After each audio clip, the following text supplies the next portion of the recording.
ایک ویڈیو کے بعد جس کے اندر ہم نے یہ تفصیل بھیجی کہ مسلمانوں کے درمیان دینداری اور دنیا داروں کی تقسیم نہیں ہونی چاہیے، لفظ اس طریقے سے اچھا نہیں بولنا چاہیے، یہ نہیں بولنا چاہیے، یہ کوئی اچھا تاثر نہیں چھوڑتا، خاص طور پر کسی کاروباری یا تجارت پیشہ انسان کے سامنے اس کو کہا جائے کہ تم دنیا دار ہو، تو یہ کافی سارے انسان کو انسان سے دور کر دیتا ہے۔ اس کے ثبوت میں ہم نے یوں کہا کہ دنیا دار جب ہم کہیں گے تو اس کو دین سے ایک دوری کا پہلو سمجھ میں آتا ہے، اور ایک قسم کی غیبت اور تلخی کا پہلو بھی ہوتا ہے، بدگمانی کا پہلو بھی ہوتا ہے، جس سے کوئی اچھا تاثر نہیں پھیلتا۔ تو میں اپنے تمام سننے والوں سے گزارش کروں گا کہ اس قسم کے لفظ سے پرہیز کیا جائے، کیونکہ ہمارے سامنے ایک ایسی ہستی بھی جو کل فوت ہوئی، جن کا تعلق مدارس کے ساتھ بڑا گہرا تھا، لیکن اپنے کاروبار کے ساتھ سے بھی عشق کا تعلق تھا۔ کوئی مدرسہ ان کے علاقے کے اندر، خصوصاً ان کے اپنے شہر بہاولپور کے اندر، ایسا نہیں ہوگا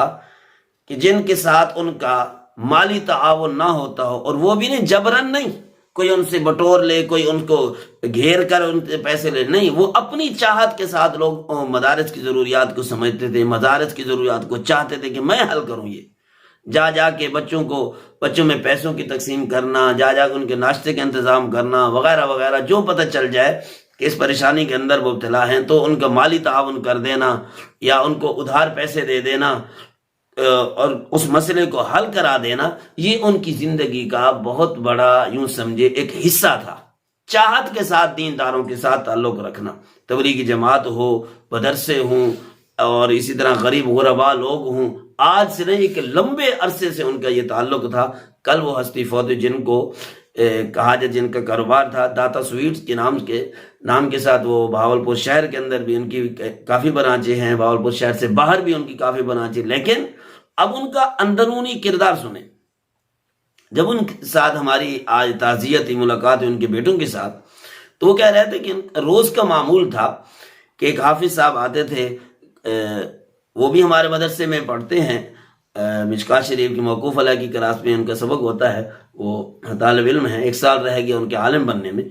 تو وہ ان کی مسلسل منزل بھی سنتے تھے اور ان کو نماز بھی پڑھایا کرتے تھے جماعت کے ساتھ۔ یعنی شوگر کی وجہ سے ان کی ایک ٹانگ کٹی ہوئی تھی، تو جس کی وجہ سے وہ نماز کے لیے روزانہ ہر وقت آنا ان کے لیے مشکل تھا، تو انہوں نے اپنا ایک امام رکھا ہوا تھا کہ میں جا نہیں سکتا، تو اپنے انتظام کیا ہوا تھا، اس کو تنخواہ دیا کرتے تھے۔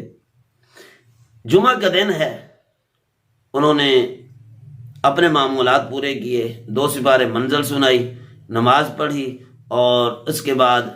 ملازم سے تیل لگوایا، سر کو تیل لگوا کر انہوں نے ذرا آرام کرنا چاہا کہ میں نے جمعے کے لیے جانا ہے۔ سورۃ کہف بھی پڑھی اور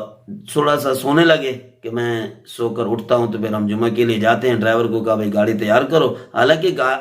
ان کے گھر اور مسجد کے اندر جہاں وہ جس مدرسے میں نماز پڑھتے ہیں اور اس کے ساتھ بہت ہی زیادہ ماشاءاللہ تعاون کرتے ہیں، تو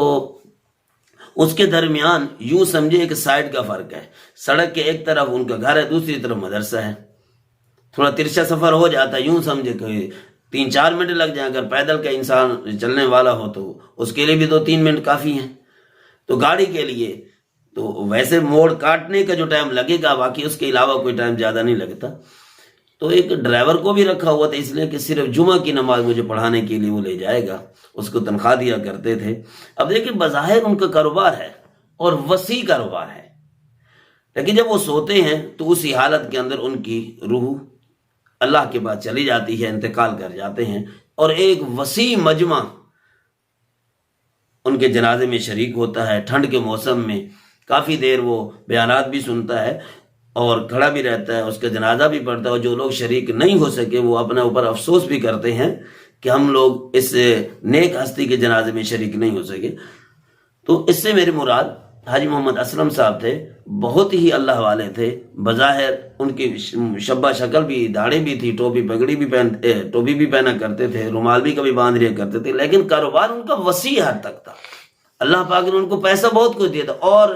آج سے نہیں، کافی لمبے عرصے سے وہ بہاولپور میں رہا کرتے تھے، چھوٹے کاروبار دودھ دہی سے شروع کیا، مٹھائی کی دکانیں تک برانچوں تک ان کی بن گئی، لیکن زندگی ان کی یعنی کہ ایک بندے کی زندگی اس کے اندر لگ گئی. تو خود بھی مذہب سے تعلق گہرا تھا، ان کی اولاد بھی ماشاءاللہ ایک عالم بھی ان کی اولاد میں سے، ان کے بیٹوں میں سے، اور ان کا کاروبار بھی وسیع ہے، ایک ایک برانچ ایک ایک بیٹے کو دی ہوئی ہے، سارے بیٹے ماشاءاللہ متفق ہیں، ایک گھر کے اندر ہی رہ رہے ہیں. تو اس لیے ان لفظوں کی تقسیم کو اگر دور کیا جائے تو یہ زیادہ بہتر ہے. کیوں کہ ہم اپنے لفظوں سے اگر کسی کو تکلیف پہنچائیں تو یہ بھی اسی زمرے میں آتا ہے کہ المسلم من سلم المسلمون من لسانہ و یدہ، مسلمان وہ آدمی ہے جس کے ہاتھ سے زبان سے دوسرے لوگ محفوظ رہیں. تو ایک باریک قسم کے ایک تفریق ہے، فرق ہے، جدائی ہے، یہ بھی نہیں ہونی چاہیے. خصوصاً وہ لوگ جو ہمارے ساتھ تعاون بھی کرتے ہوں، مدارس کا تعاون بھی کرتے ہوں، پھر ہم ان لوگوں کو دنیا دار کہہ کے تھوڑا اپنے سے دور بھی کر دیں، یہ طریقہ بالکل ہی زیب نہیں دیتا. بہرحال اللہ سے دعا ہے کہ اللہ پاک حاجی صاحب کی قبروں پر کروڑہ رحمتیں نازل فرمائے اور جنت الفردوس میں اعلیٰ سے اعلیٰ بلند و بالا مقام نصیب فرمائے.